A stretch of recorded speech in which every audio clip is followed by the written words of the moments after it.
Hola, yo soy Josh y bienvenidos a iFanboy Mini. I don't even know if that's right.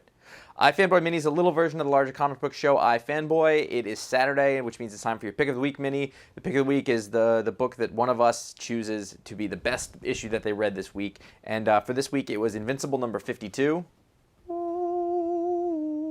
Which was an impressive pick because it was easily, without a doubt, the best thing that I read this week, but also everything else I read was really, really good. I've rated everything at least 4 stars on the 5-point scale that we use at iFanboy, and so it's no small thing that I thought this book was really good because it was a standout week, I thought. A lot of people read Invincible in trades, so you may not want to keep watching this at this point. There's your warning, I suppose. Let me give you an example of what it was like for me to read Invincible. This is picture it. It's Wednesday afternoon, evening. Oh, well, yeah. Oh, yeah. Oh, oh. Mm-hmm. No. Oh. Oh, yeah. All right. Okay. All right. Oh. And so on. Robert Kirkman did his left turn on us, and I should have seen it coming maybe, but didn't see it coming.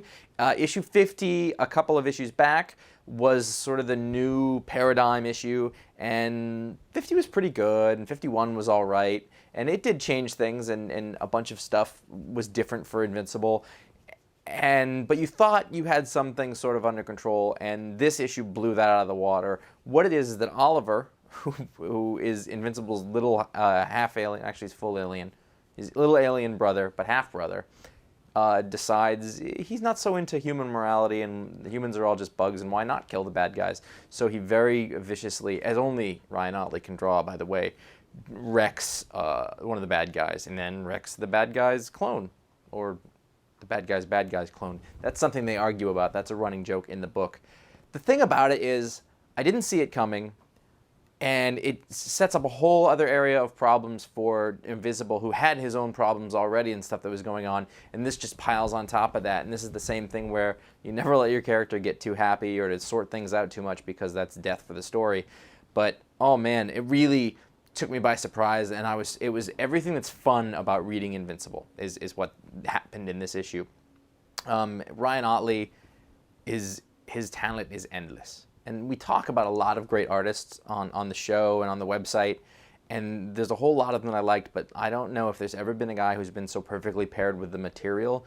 And part of me wants to see him do something else, but part of me never ever wants him to leave this book. And I love the way that he draws this book. It seems like it's so simple and so basic, but it's the pages are so good and the figures are so good, and it's just perfectly balanced for what the book is supposed to feel like. And so, because it's kind of light, that when something horrible happens and there's that red all over the screen of blood, it gets you because you're not expecting it. It just doesn't seem quite right, but it works perfectly. If you want to read more, I wrote a whole lot about this over at iFanboy.com. You can read my full review over there, and make sure you listen to the Pick of the Week discussion that we do on this on the audio podcast. But that was your look at the book and a little bit about it. I had so much fun reading this book, and it's been fun since the beginning. 52 issues in, it's still an excellent book, one of the best superhero books out there, if not the best. So there you go. Go to iFanboy.com, like I said, or get over to revision3.com/iFanboy, where you can find lots more videos, including a bunch of stuff about Robert Kirkman if you wanted to search for him. And who doesn't love Robert Kirkman?